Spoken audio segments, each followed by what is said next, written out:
wake up early. I take a nap around noon. Get up at 2 o'clock.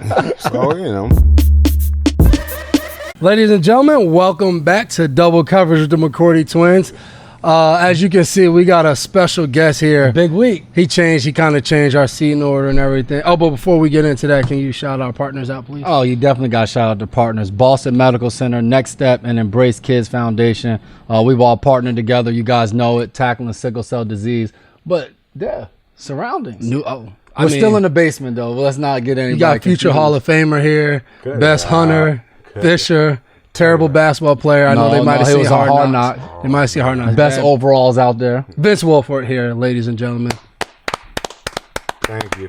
You see, we got crowd noise and everything. Audience love. We added that. I like that. We got to shout out Malka Sports for the background. Yeah. You know, they put this all together. They got the McCourty Twins right there, a little Wolverine, a little Rutgers in there. We won't talk much about Rutgers right now. Y'all could have kept them out. Yeah, you know, with the University we can't really argue about that right now. A little double trouble, you know. Why y'all don't have that picture when y'all were a little baby look like two cockroaches? Y'all should have that one up there so everybody can see. People love our baby pictures. Yeah, you don't know how many requests we get. People lying to you every time we do a game. Such cute kids. Oh no, we used to when we was young. though, we was into modeling and all of that. Really? He a hater. He won't. It was on Saturday Night Live. That's like. I'm not even gonna get into it. Okay, if you say so. We gotta tell Mama Mac to dig up some of them old them headshots and stuff. Not everybody wants to believe that, but he know. Hey, how many years I've been telling you, bro? Football the hobby, modeling's my main career. No, that's not. They all know that. No, that is a stretch. Everybody that played in New England on defensive side know that. You know, Africans have some great models. Great bone structure. I do got high cheekbones. They say that's essential for it. So that's probably that's the angle they probably going. Once I get started, we'll get you in there. Nah, I'm okay. Bro, you meant for TV. It don't just got to be grilling. No, man. I don't want to do that. Dang, guy retires all his free time. I don't want to do that. Can I enjoy retirement? Can I fish? Can I hunt? Can I cook? Can I do stuff like that? Yeah, we'll get into all of that. You tell the people exactly what you've been doing. So you gonna come down to Houston with me?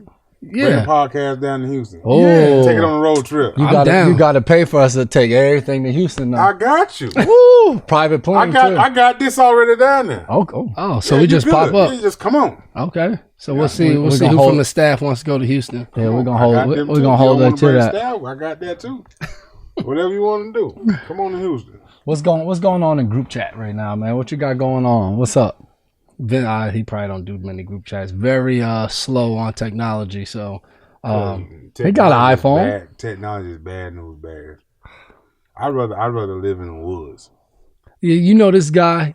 We used to be in that cafeteria, and he'd be like, "Hey, what you do? There ain't no grocery stores." I said, "I know you." Yeah.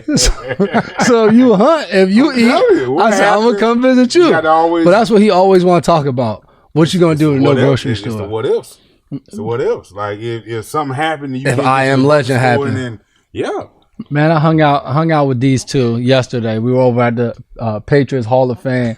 You talk about two clowns. I mean, these guys went back and forth for about 30 minutes, talking about the Super Bowl versus Seattle, the whole nine. But over at the hall, you guys got to check it out. They got in the back one of these rooms, they have a life-size picture of Dev and his vertical jump. And it doesn't even sound. His voice like sounds awful. You tell him to put your hand on the wall, then you jump, test your vert. It sounded like he had a cold or something. I've been here for a while, so they probably kind of just switched the technology. He had hair and everything, so you know it was a long time ago. And with the bag of pants. He had on Vince Wilfork's pants. Then they had a scale on there with Vince. His voice actually sounded like him for a start, so that was good. But you his exhibit was better than mine? Absolutely. If you had to compare the two, absolutely. I mean, outside of your control, you couldn't control how you sounded on, I'm assuming. But yeah, Vince, he definitely, you know. So all it takes is to get on episode 2, and we bring one guest in. And ain't no more double coverage. I'm out here single coverage now. We gotta keep the guests happy. Man. I'm on an island. That's just how it goes, man. Put your hands on them. Let's go. Oh yeah, we wanted his whole thing about jamming a receiver. He can't catch the ball if he don't get off the line of scrimmage. Can't. Impossible for him, though. Quarterback going to another read. Once he see the receiver hemmed up, he's going. There was no coverage we could talk about that he wouldn't start with. I mean, if you don't let him off the line of scrimmage, there's no route. There's no route. Am I lying though? I mean, no, but who can you gonna stop a guy from getting off the line of scrimmage? How many times? Randy Moss, you ain't gonna let him off the line of scrimmage. Heck no. Wow. The best chance. I mean, that's true. Is to put your hands on. That's what you talking about? Randy would probably give you what? On just releases. If we did it 10 times, I like Randy 10 times. I did this with Randy. We used to do this every Friday, and I think I'm winning at that. Was he warm? Randy gotta get warm, bro. Randy gotta get warm. Okay. Listen, I'm a lion. Like, do a lion stretch. King of the jungle, do he stretch? I seen Randy get jammed in one-on-ones, and then we go to the team. I probably jammed him up one time, then we went to team. That's all you see. Do a lion stretch. No, but we don't got no lions in here. Right here. That don't even sound like a lion. Doesn't matter. Simba sounded louder than you son over. He got that lion down pat. All lions do when they get up, they yawn. And they ready to go? They ready to go. Yeah, see, I'm more of a cheetah type. Man. You full of speed. That's whatever. Right now, group chat, Patrick Mahomes is killing it. Do you know who Patrick Mahomes is? Absolutely. He's a bad boy. Texas Tech. Come on. Still watch football? I'm just making sure. What is it, 13? 13 yeah, touchdowns he got some crazy records. First 3 weeks? He looked really good, man. I liked him in college, though, man.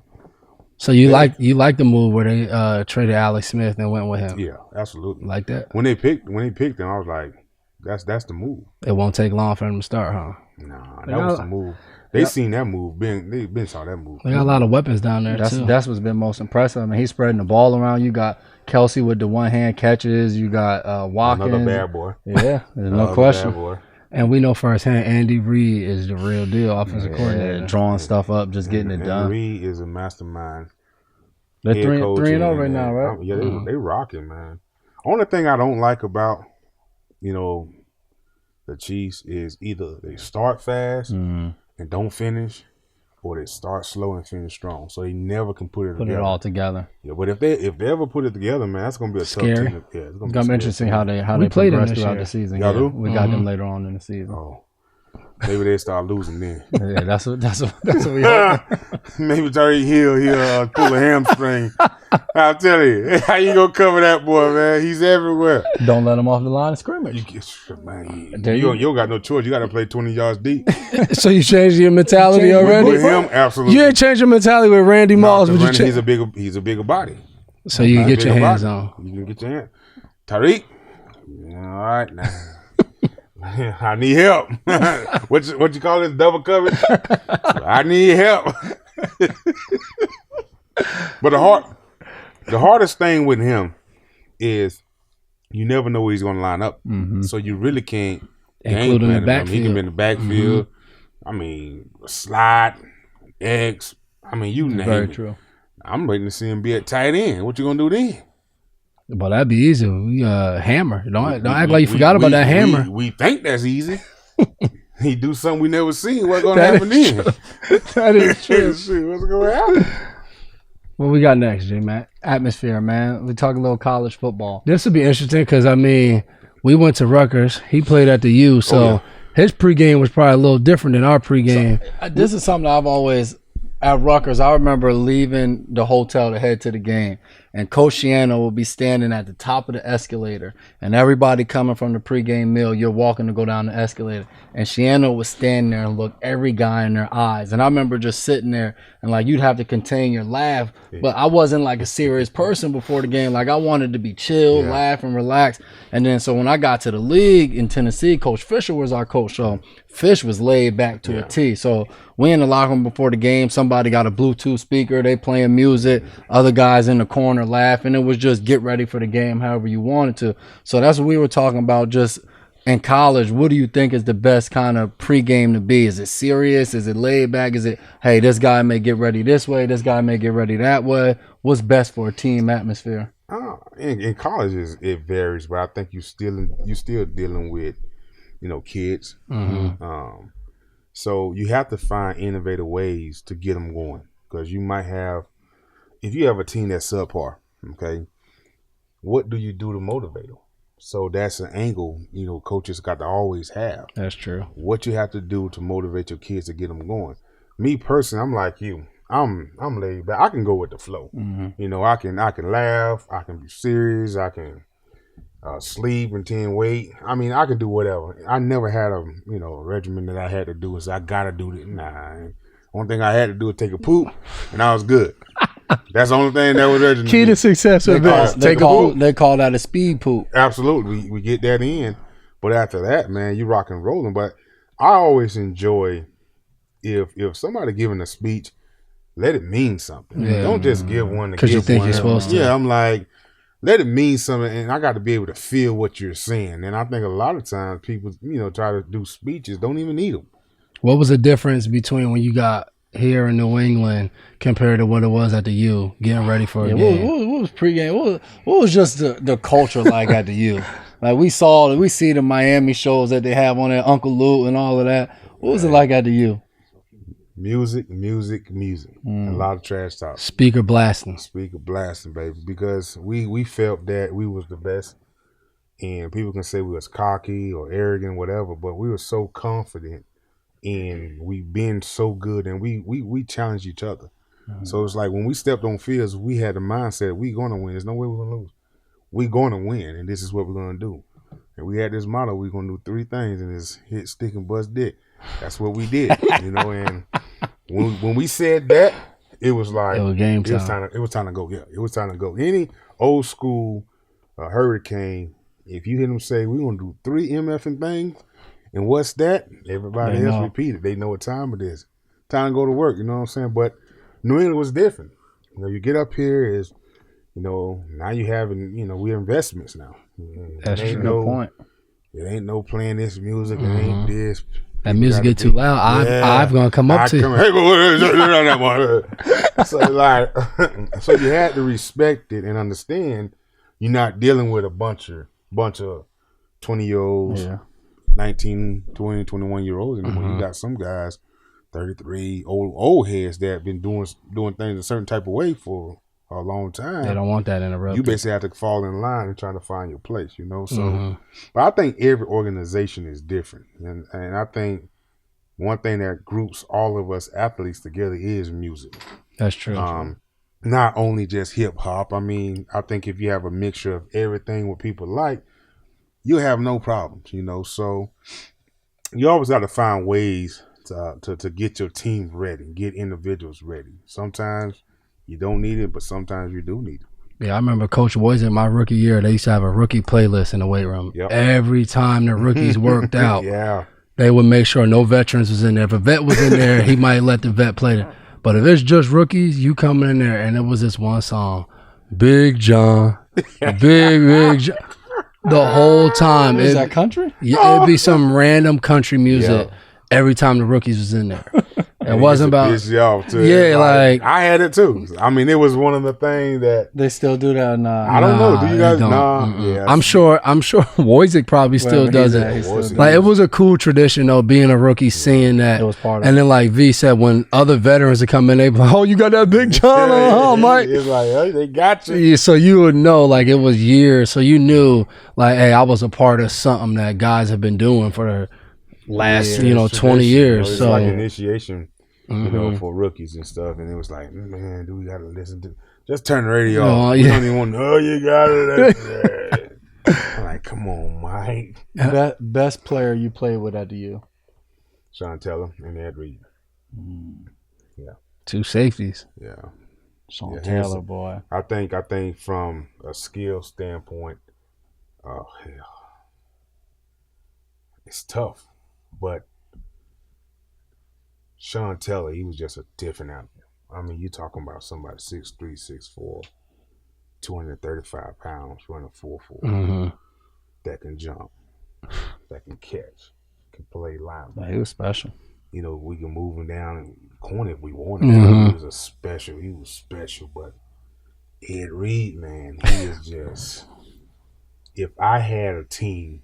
If I have 100 teams, I want 100 Ed Reeds. Yeah. Yeah, he was just so smart. And he's a playmaker. I mean, it was when you talk about a leader, on and off the field. I mean, hands down, the best league I ever been around. And I remember being a freshman, and you know how sometimes you new, so you got to kind of find your place, and you don't know really what to do. But see, Reed was different. You know, our guys at University of Miami, our leaders, they were different. So Reed used to take me, and I used to hang out with Reed. And every time we hang out, of course, we have us a little drink. But every time we hang out, he go to talking. But it was knowledge. You know, it was like the more we drunk, the more I listened, and he was just yap. And then it was all about life and football, and like what it takes to be great and stuff. And this was when I was a rookie. So of course, now I want to work out with this guy. He be the first one to work out, be the first one at practice, the last one leaving, and I'm there. And we had this thing we played Saturday, so every Friday before we left, we would come out and we would switch jerseys. Okay, we would switch jerseys, and our walk through, we'll play like 2-in-touch game. I mean, if we practice at 11, we on the field at 9. Trying to get our game in, you know what I mean? So I'm playing quarterback. Reed, he's a DB. I mean, Reed, he's a running back or a receiver. And offense play defense play offense. And dude, we would go, and our coaches would just come out there, and everybody's there. And was nobody never late. Like, we always had the best practice because we had fun. We had fun, man. But that was one thing that I missed being in the league, and the coaches used to sit back and laugh. I mean, being in college, they used to sit back and laugh because here you got offensive linemen want to be a safety. You know what I'm saying? Of course, I'm quarterback, so we were solid. You know, we were solid, baby. We were solid, but you know, it was a brotherhood. That's one thing we always had. We had a brotherhood, man, and we never let each other down. So college, man, that's where it's at. I spend a lot of time watching that, loving college football and watching college football. Like, my Saturdays is nothing but college. That's the uniqueness just about college. You think about it, the whole time we was there, we in the same house. You got your same roommates you there with for 4 or 5 years. When you're not at the facility, you hanging out with the same people. So like that brotherhood you speak of, it's just different. I remember talking to people, you get to the league, like when you first came in the league, Vince married, he got kids. Like, you become cool with guys, but it's just like, when you leave work, like now I walk in the house, all 3 kids, daddy. And it's like, as soon as you get home, you don't got time to go hang out you with back nobody. to your second job. Yeah, because you know your wife looking at you like, shit, you take them. Like, I've been here with them for all 8 hours. Like, it's my time to go relax. That's one thing I didn't like about the league is you kind of lose that coming from college. You lose that, that brotherhood. But the teams that somehow still try to make it work, those are teams that win. Times, and that's one thing we always had in New England, where even though we practice and we grind and we tired, but we always try to find time to, to hang out with one another off the field, and that's a lot. That's huge, because when you do stuff like that, now you're starting to play together, and people always want to know why New England wins so much, because we try to have that tradition where we're a brotherhood. No matter what we're doing, we're together. We're a brotherhood.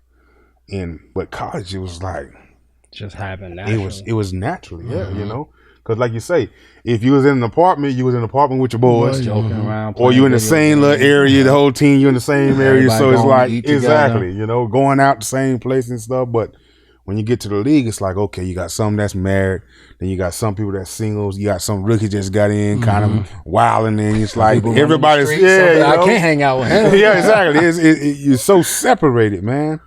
But that was, I love college football, and even the NFL. I love what I did, man. But it's a lot harder in the NFL, just because you're dealing with these veterans and you're dealing with so many different characters.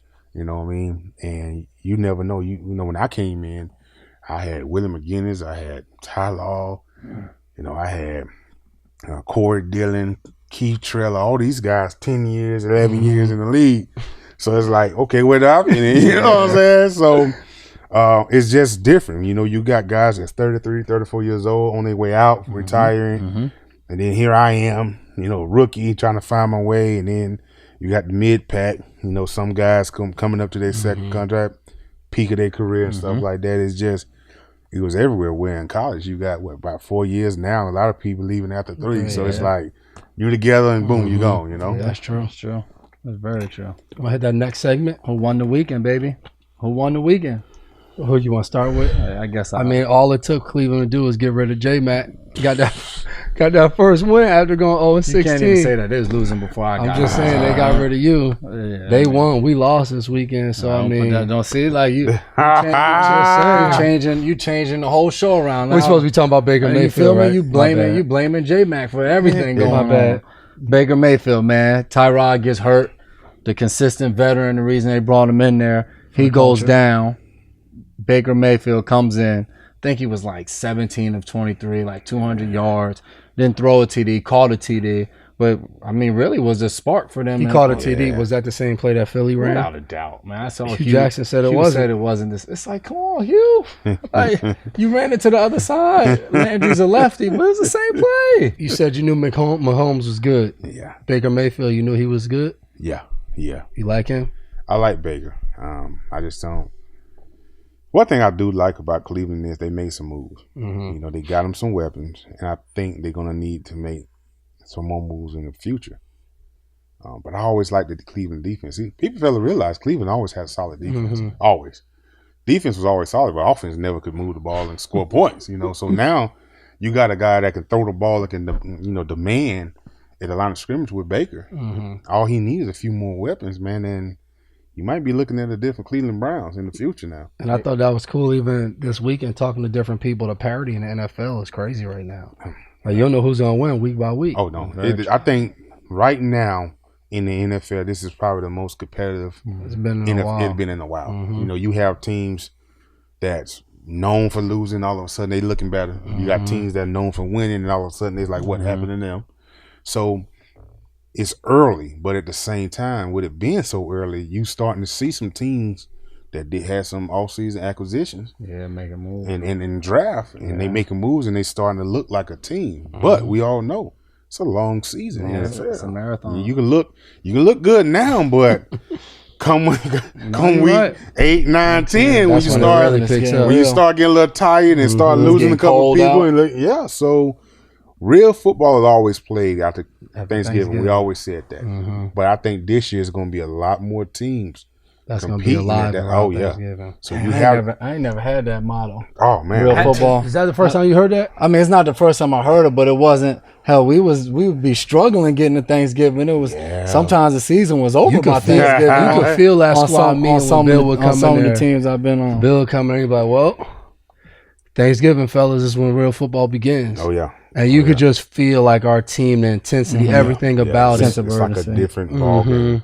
It's just like going into the the postseason. Yeah. It's like it's different football. Every postseason game is a different game, and it's a different highest level. It's like, holy crap, we got to do we got to do more Now or never. Last week. Now, but yeah, Baker Mayfield, man. I mean, did you see the city of Cleveland? They couldn't from find enough beers to pass out parade. after that game, boy. That's a big win. And it's all, like, just being there last year, the fans and everybody there are awesome people. They love the Browns, but it's just they have been struggling for so many years. So to see them get a win, it was on prime time in the city of Cleveland. I mean, awesome for that town. I mean, you watch even Buffalo go 0 for 2, get beat bad in their first 2 games, have somebody retire at halftime, and they come out there and what was it, 24-zip at halftime versus Minnesota? A huge win. So I think to just add to what you guys are saying, it's been really competitive. And that's just our league. Like we talk about each and every year, each and every week, how hard it is to win a game in the NFL. Even if you're on a team that wins all the time, it's still what goes into it. You can't take that for granted. You can't. I mean, it's right now you have in the AFC East, Dolphins are 3-0. They 3-0. Every time you play a division game, it's tough. So now it's like Dolphins rocking and rolling now. One of the sleeper teams in the NFL and in the AFC East is the Jets for me. And I'm gonna tell you why. It's the move the Jets made with keeping the head coach. A lot of teams and a lot of organizations want to win now.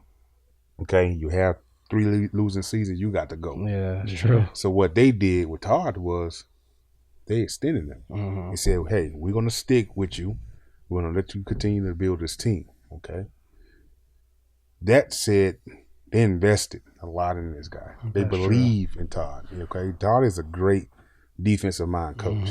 And they got a quarterback that's kind of a gunslinger, okay? Still don't know what he's going to do. I mean, he's a rookie, but at the same time, that's true. He can play some football. He can play some football. They got 2 backs that can run the ball and can catch out the backfield. And it go a long way when your team knows this guy I'm listening to is here. Like, he's not a guy where I'm sitting here like, man, he's going to be gone. Exactly. That's true. Exactly. So I'm going to keep an eye on those guys, man. But, Cleveland and the Jets, my 2 sleeper team this year, just because some of the things they did and the commitment that with the Jets, the commitment they have for Todd there. So we're going to see how that pan out. I know my man said he was a lion, but he gonna like this segment. This Tiger Woods. Oh, this is his guy. Talking about Booger Wood Tigger? This dude. You talking about Tigger? Oh, man. This dude will put on one time. This is when Tebow was on the team. He goes in Tebow locker, and the quarterbacks wear red. Tiger Woods always wear red to end up the last Sunday day. Tiger, baby. So he put on the Tebow jersey, and this dude walking through the locker room, through the training room, acting like he on the green. Oh, man. Finishing off Sunday. Absolutely. Putting, doing everything in the locker room. He been rolling with Tiger. That was back in like 2012, and he was even before them. But golf is so different without it. However you slice it. I mean, just seeing that crowd Sunday. I mean, you saw it. I mean, you saw it. I mean, it was like they was walking with God. Like, it was like, it's crazy. But they even show the ratings, though. Without Tiger, nobody pay attention to golf. Even though you have some good golfers. Mickelson and Rory and Fowler and Rowe. You got good golfers, but without Tiger in that mix, it's like, okay. Well, yeah, I'll check to see who won. Now, exactly. Now you got Tiger back in the mix, playing some good golf, and now he won a little. And it's crazy. What you think he'll reel off? You think he hits a hot streak? I think he's got his game. I don't think he'll ever be the Tiger 10 years ago. That's just age. That's father time. And stuff that he been through, injuries and all that stuff, it pays. It's a toll on your body. So you got to kind of recondition and change and tweak things. It's no different than us. As you get older, there's things you have to do differently, and smarter, and you have to basically learn something new. And I think that's the same thing with Tiger. With his golf game, he probably had to go back in, reinvent something, watch film on himself and say, okay, with his coach and say, hey, I need to tweak this. I need to change this just a little bit to get back going. And I can imagine the amount of hours he put into his game. I mean, you talking about hitting a little ball like this here, consistent every time you swing. Your swing got to be perfect. Everything got to be perfect. I did it before. It's hard. It's hard. I tried one time. I retired. Oh, man. I couldn't even make contact with the ball. But it's hard. But it's good to see. For me, it's good to see him back swinging the club like he know how to swing it and can make some putts. And I think golf is all about confidence. It was a time where when you paired up with Tiger, you basically you playing for second, third, fourth because you're not competing. You know it. It's a intimidation factor. Yeah, that's true. But now, he took that little drop, and then they wasn't afraid to play with him or play against him. Yeah. So now it's going to be interesting to see how people are going to respond now, seeing that this Tiger Woods, back. He might be back now. So I'm tuned in all the time looking at Tigger now. And it's true. I mean, I think that's the same thing. Like even with Brady, been good for so long. When people play against him, it's an intimidation factor. Yeah. Sometimes they go out there, and if the first play go well and the first series go well, it changed. Like I've been in games where, either we start on defense, we go 3-0, our offense go down and score. It's like, you still got to play, but you kind of like go again. It's gonna be a long. Just like if it's fourth quarter, 2-minute drive. Oh yeah. Everybody's like, we can't give them the ball back because So that is interesting to see how it will go, how it be going forward. Oh yeah, that fear factor come back in. Oh yeah, once he trust me, he raised a lot of eyebrows this weekend. Like, oh. And if he play like it, people in trouble. They're like, He in dang, trouble. They're like, he back. Tiger Woods, y'all. 10 years of fun is old, guys. All right. But, it's some good. But it's, in that span with Tiger being down, it's some golfers that really elevated their games. Yeah. So, I mean, you got probably a legit 5 or 6 guys that can win any tournament every time they enter. So, it ain't like it used to be where it was Tiger and Phil, and then like, okay, who else? Yeah. And don't forget about Jordan Spieth. I mean, that youngster came in. You got some ball players. Yeah, that's true. It's gonna be interesting. Definitely. Fun. Keep an eye on that. I can't be reading this right. Old Dominion. Oh my Virginia God, VTech. Yeah. But parity in college football. I didn't. But you know what? I seen some of it. Okay, and I turned once the quarterback for Virginia Tech got hurt. Okay. So he got hurt towards the end of the game, and it was like tied up or something. So I don't know what. Yeah. So I don't know what happened after that. I don't know what VTech offense. I don't think they scored again. But I mean, when you break down college football, the scholarship difference is the biggest thing between some of these schools. Like, you play them early in the year where they fully healthy, they don't got no injuries. You usually got a couple guys that swung on being a VTech guy, or you know what I mean, ends up at Old Dominion. You know what I mean? So early in the season, that's why I usually see these upsets early in the season. You know what I mean? As the season gets longer, guys get hurt. A school like Old Dominion, starters are probably solid, but you get a couple backups in there, probably changes the whole game. But that also goes to, like, just one of my boys was telling me he coaches high school football in Florida, and they were playing against one of the best teams that they've played against in years. Team just really good in the region. And he said their coach, like, leading up to the game was just like, man, we got to play a perfect game. These are the best players that any of us are ever going to play against this season. They're so talented. And he was just saying from his perspective, it was just like, man, we can't build these guys up to be that good. We got to, especially younger guys, high school, we got to instill in our guys the confidence that, like, man, they're talented, yes, but they put their pants on the same way we do. We got to go out there, hit them in the mouth, and then see where all the chips fall in. You look at a game like that, I'm pretty sure that was Old Dominion's mindset. We don't have no pressure. We're going in here. Everybody expects us to lose. We're just going to go here and punch them in the mouth and see what they do. And the best thing about it is they probably have fun playing. Yeah. Without a doubt. Winning is fun. Yeah, had fun playing and they executed. Made the plays they needed to make. That's one of the biggest things in sports is I don't care who you're facing. At the end of the day, the game isn't won online. It's not won through your coach. You got to go play that game. No matter what my coach tells me, I got to play. So a lot of times kids and guys get brainwashed from what people tell them. But at the end of the day, you can't play the weather. Okay? You can't play the fans. You can't play the coaches. Only people you can play is the team across from you in between those lines. What happened there, that's going to decide the game. No doubt. Hands down. No doubt. So we had Baker Mayfield, Tiger Woods, Old Dominion won the weekend. Losing the weekend. I guess we'll start here. It's a little bit controversy, but Bill Cosby sentenced to 3 to 10 years. They had, I think, video of him walking out of the courtroom, state prison for drugging, sexually assaulting women in his home for 14 years ago. I guess for sad, especially as African American men, you grew up. Yeah. You watching the Cosbys. I mean, that was legendary. Everybody, you know what I mean? Everybody wanted their family to be like the Cosby. Nobody, like, if you grew up in a home, we grew up single parent, mom. You grew up like, man, one day, I want the Huxtables. I want to be them. So to see this is sad, and obviously, when you talk about what he went in for, I mean, sexual, like, that's terrible, and it's just sad to see somebody that has built up such a legacy of doing so much good and being a funny and just bringing entertainment into people's lives, into their households, to find out that these things took place, man, is very disappointing.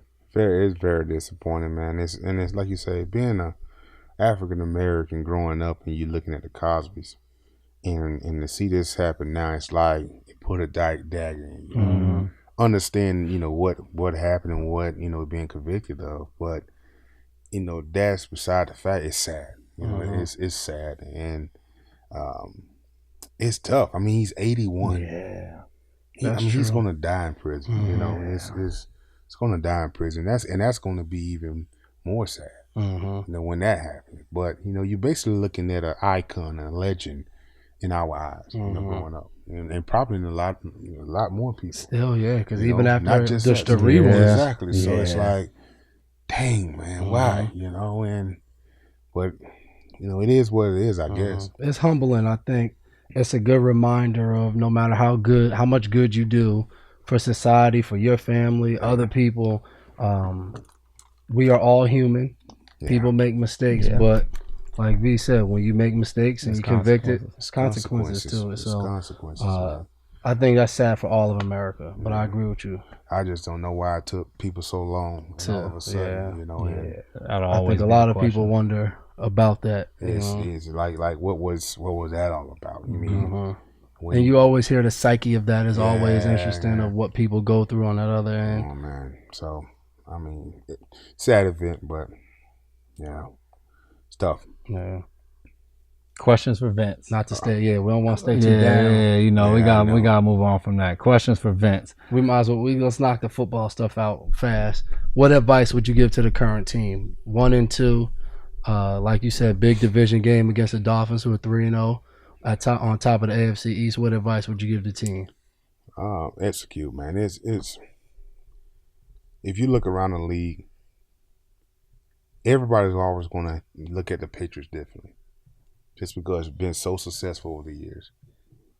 Basically ran from 2000 till now, ran NFL. I mean, it's when you talk about postseason, Patriots won, okay, who everybody else is. Super Bowl, okay, Patriots AFC, who else, so right now you basically got this humble yourself, get back to work. Don't feel you can't feel sorry for yourself. Lost 2 games, okay. What you gonna do about it? I remember when we went to Kansas City and they beat the brakes off us. I mean, smoked us. We were 2-2, and Bill didn't even have to say much. Yeah, Bill didn't have to say much because he had a team that had veterans, knew how to get through adversity, know what it was going to take to win and be at our best. And I can remember telling the team, hey, remember this feeling. Just remember this feeling, And we were pissed off, but at the same time, when we got on the plane, it was like you could just see guys really locked in. We come to practice, guys locked in. We let that go. Boom, we go play Seattle, win the Super Bowl. But it took us to be locked in from that game to remember that feeling. And we didn't point fingers. We didn't get down on each other. We didn't start saying, oh, if you would have did, it wasn't nothing like that. So I would just say, man, look each other in the eye, be up front, and hold each other accountable, man. Hold each other accountable. And just play ball. Block out everything that you hear. Because right now, biggest word is what's wrong with the Patriots. You got so many stories out there. I still can't believe they still doubting the best quarterback they ever played the game. I mean, how stupid can you be? So I'm like, you're a fool. Yeah. You're a fool, So you have the best coach ever that coached. You have the best quarterback that ever played. And you got a coach that knows football. Listen, get back to work, and get back on track. Because all it takes is one game to get that feeling back. And rock and roll from there, man. What do you miss about the game? Nothing. No. I don't miss the game. I miss my teammates. I miss the locker room. I miss after practice, we have our meetings, we do our workout, and just sitting in front of my locker, just laughing, joking. I miss getting ready for a game, hearing Ivan yelling, "We got 5 minutes," and all. I miss that. I miss my teammates. I miss my coaches. But as far as the game, I don't miss the game. I miss everything in between. I don't miss practice. I don't miss that. Don't miss conditioning. I miss the training table though. Have some good food. You miss Ted? Oh, I miss Ted. Yeah, absolutely. But yeah, most of all, man, I just miss being around my teammates and around my coaching. Like that was my family. So that's one thing I miss more than anything. Now, as athletes, competition. We competition-aholics. How do you fulfill that competitiveness that you just have in you? Like, is there anything you're doing now that allows you to compete? I coach baseball. I coach. I have my own select team in baseball. My son, he loves baseball. How? My son is 9 years old, so I have a bunch of 8 and 9 year olds now, and we played 6 tournaments last year, and we won 2 of them. We played true 9-year-olds once, and we scored like 28 runs, and we gave up like 8. So we really like smoked the 9-year-olds. And then the week right after that, we went and played against 10-year-olds, and we won that one. So my team's pretty legit. What kind of coach are you? Yelling at the kids? No, you talking to them? No. I'm coaching. I always thought a great coach can understand each player he has individually. You have to be able to. I mean, it's a big umbrella you can put your philosophy on, but if you have a kid that I agree with you on that doesn't get verbal, you have to write down or you have to walk through. And that's what I had to do. I had 14 boys, and each one of them learned differently. And as a coach, I had to understand, okay, how can I get this guy on the same level as everybody else? So it was different things I had to do. But I love it, man. Love my squad. Kidding me? Funny story. His son David, every time I come on his house, he'd be like, hey, Dad, is that Devin McCourty? or he didn't even know you. Like, he'd come up to me like, you Jason McCourty? And I'm like, David, as much as I come over here, you talking about my Jason McCourty, you don't even know him. He laugh and go run. He knew at a young age who the better twin was. Ooh. I can't imagine him now. He probably so grown. David is tall. Yeah. And see, David plays third base and he pitches. And he can play outfield because he's so athletic. And when I tell you he's a natural. I don't know where the hell he get it from. Because I quit baseball. It was too slow for me. My brother was a pretty good baseball. He quit it too. But I'm like, it's in the genes. Yeah, he's tall. David is tall and strong. Yeah, he could throw a baseball. Really throw a baseball. So you got to come check him out. Come check the squad out, man. You sponsored my boys last year. Come check the squad. Come check the squad out, man. I need to come to a game with a temperature dip in the 80s or something. Yeah, they ain't going to be in the 80s. We play in y'all the hundreds. We play in the hundreds, man. You kidding me? But that's the hardest thing about it is when you were baseball because we play in the summer. Yeah. And it's real out there. Summer in Houston. I remember that's the first thing you text me. Ooh, boy. Holy moly, donut shops. It's hot, boy. But yeah, come in. You all right. You get a nice little tan, put your cocoa butter on, you'll be all right. Me. You know they got the Palmers on deck. Come on, man. What's up with the overalls, man? Where I get a pair of them? What you tell me what you need? Come on, I want me a pair of overalls like you rocking. No shirt. I texted him right strap. away. Probably one of the most disturbing things I had to see on TV. Whatever. Him in overalls. And then it don't help. The world like Bianca, I think I group text him and his wife.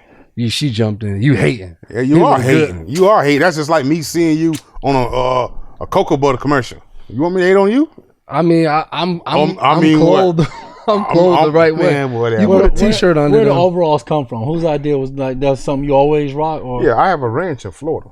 So when I'm in Florida, that's how I dress. Okay. I put my overalls on and I rock and roll for me, And so in camp, I was like, you know what?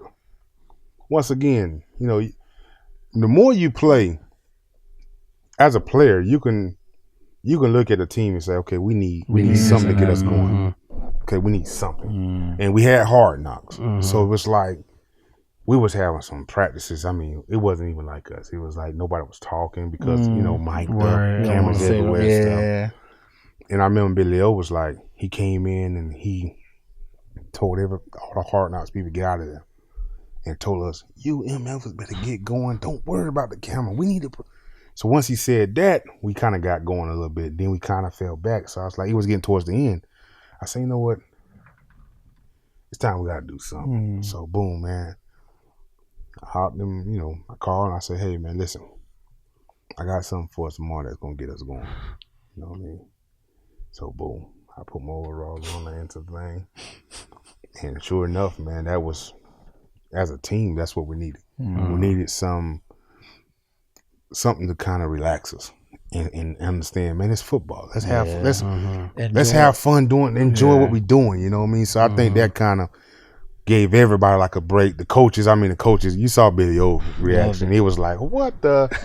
But we all needed that, man. Yeah. And once that happened, it was like, okay, now we starting to play a little football. We starting to practice better and stuff like. So I just took it as one of those things. As you know what, team needs something to get us going. I got something. For you know what I mean?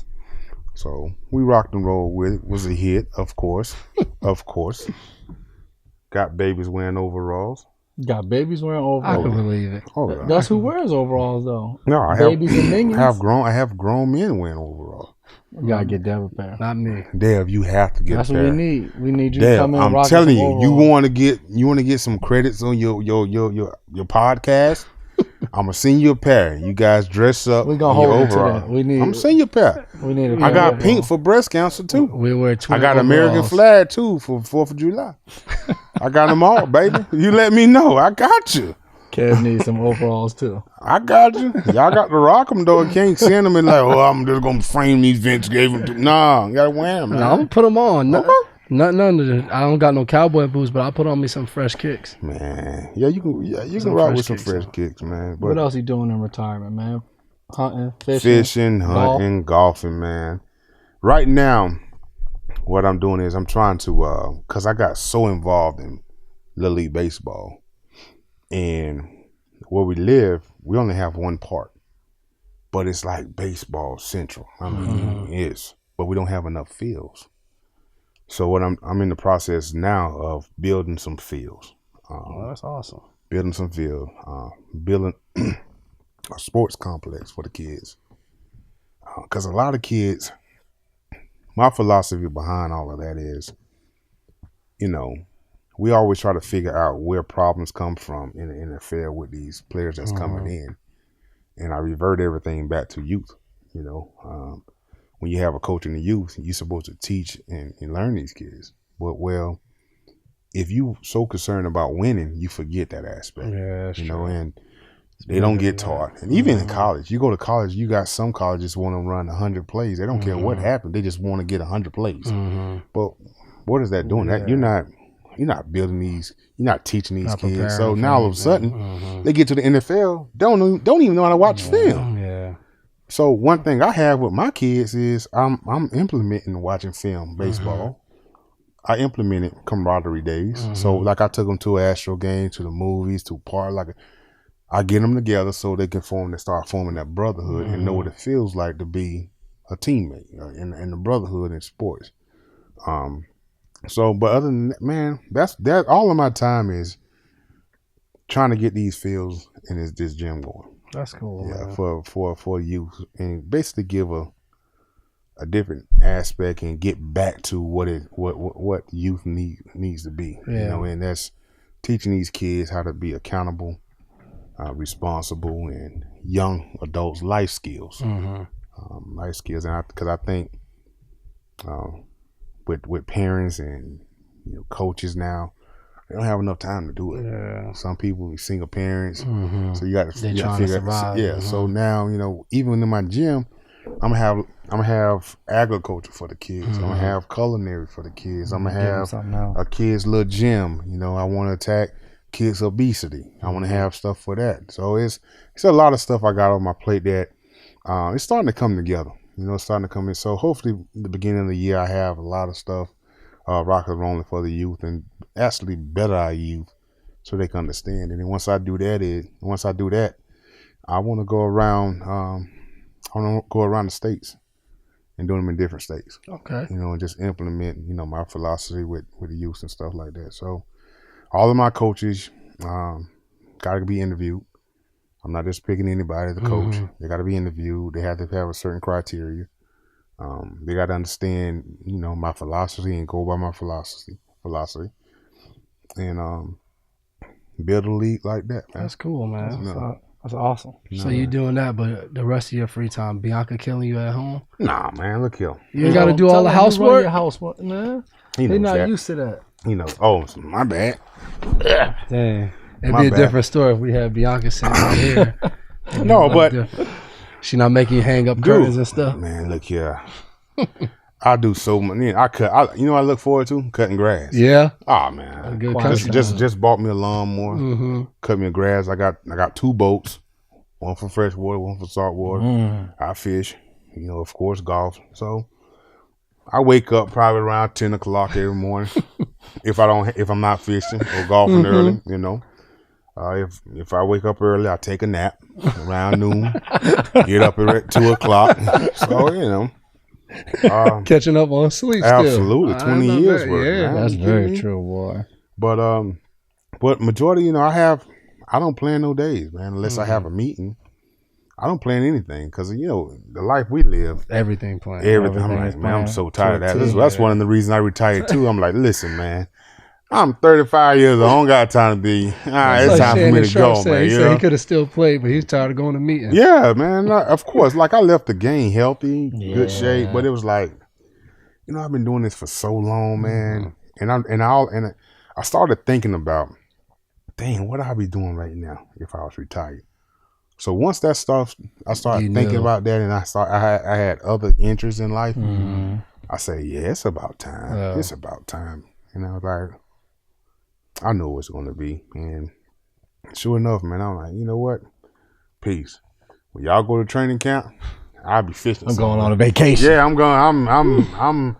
I'm in Carolina somewhere. I'm anywhere, man. Anywhere but camp. Oh, anywhere but camp. You got any more questions for him? I want to play a little game, man. No, go ahead. Take over. We got a little word game association. So we're going to say one word to you. Could be a name, could be anything. And we just want your first reaction. Man. One word. Ready? Yeah. Bill Belichick. GOAT. The U. Sad. I wasn't expecting that. Sad. Healthy eating. Devin. You remember you should tell Kyle? Yeah, I'm like, man, you got too many muscles. That's why you get hurt all the time. I told you, he's a bash healthy eating. Skinny jeans. I hate them. Game of Thrones. Oh, the best of them. Oh my God. That's bad. I love that. They need to come on with it now. I think July or something. They need to come on with it. They've been playing with my emotions, Smokey. Come on. Bianca. My rock. Legacy. I gotta come back to that one. Okay, I can respect that. Tiger Woods. Best ever. What you got on your bucket list? I don't have a bucket list. Just living. Yeah. I respect it. I understand. I lost my parents my father when I was 20, and I just turned 21. About a month later, I lost my mother. So my dad always told me, you got one life to live it. You know? So I try not to plan anything or anything like that. I just take life as it comes, man. Enjoy every day. Every day is a different day. You're going to have tough days. You're going to have bad days. You know? So you got to take it in stride. You got to take one and the other whenever it comes and just figure it out. Got to figure it out. We're going to come back to that legacy. We want to give a shout out. We had this whole more than an athlete. But after you told our story, we're going to give a shout out to Vince Wilfork. More than an athlete. Say my name word. Vince Wilfork. Man, I said it fast, man. Awesome idea. Building fields and open up a complex, trying to take it state to state throughout the country. So awesome idea. We want to give a big shout out there. Also, yeah, we don't even want to shout them out. We want to keep it straight. Our guy here for doing a great work in the community, and I want to say always did great work in the community. I used to hit his bowling event. Shout out Bianca because they last bowling event, we all had a little too much to drink. Oh yeah, we had one heck of a time celebrating the draft and then him playing his last year here. So just wanted to give that more than an athlete. Shout out to my guy V. I actually appreciate that. That's all right, man. We can't let you leave without answering our legacy question, man. Legacy. That's how Kobe left us. When Kobe came, we asked him about legacy. Was it his first response was asking about legacy? He loved that. I don't give a shit about legacy. That was his first thing he said. He said he was more focused on what he was doing beyond basketball at the time now than to care too much about the legacy he left. But to me, I kind of group like legacy and fatherhood in the same, just for the fact that whatever you think of legacy is what you kind of passing down to your kids and stuff. See, I think legacy is greatness. It's greatness, and with greatness come legacy. That's how you create your legacy, with greatness. And I was, people always ask me, well, how, what did you do to be so good? And I always told them, I said, I took chances. A nose tackle. That's why it was so rare of the plays I made and the things I did at nose tackle, because I never looked at myself as a nose tackle. Right, yeah. I looked at myself wanting to be one of the greatest football players, and you can't be great without failing, okay? You can't. And you can't be great without taking chances. I mean, that's simple as that. I like that. Cornerback or DB, the ball in the air, you got to think it's yours. It's plenty of times where I lined up and I said, I looked at the formation and I remember my film and I say, if they do this one play, I'm doing this. And about 85% of the time I was right. And I think with that over the time, Bill kind of trusted me, and I think me and Bill relationship kind of grew after that. Once I started making some of those plays, and he'll ask me what I seen or what I heard or this or that, and I was just a football player, man. So I always went with my gut.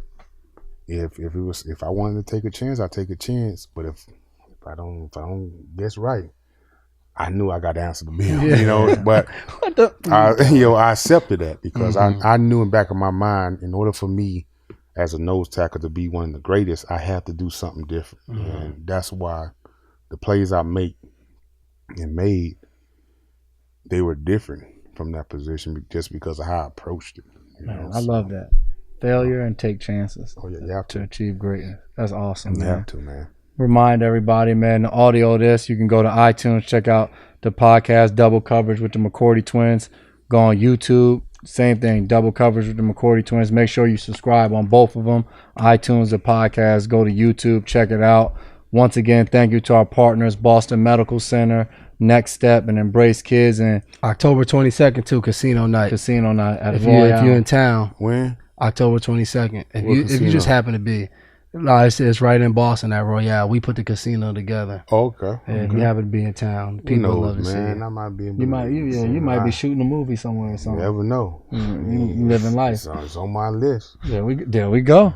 Man. It's one of the things that's do production company, movies, everything. Vince Wilfork, you'll see him somewhere. Hopefully you'll see him. Jack of all trades, baby. Hopefully you'll see him on Double Coverage when we're like big time. Always. We invite them back. No, it ain't when y'all make it big. It's gonna be y'all gonna invite me. Yeah, we're gonna invite you. You the first. You the first ever guest. Okay. You legendary. I'm there then, baby. You're gonna be in the podcast Hall of Fame, baby. We appreciate I need my picture up there. We appreciate you stopping by. Always, man. Definitely, it was fun. Man. Fun, fella. Appreciate y'all tuning in. Next week, check us out. You know where I are. The host, J-Mac. My host, sidekick, D-Mac. My co-host, D-Mac over there. And the legendary Vince Wilfork. Appreciate you. Y'all some fools, man. That's all right, man.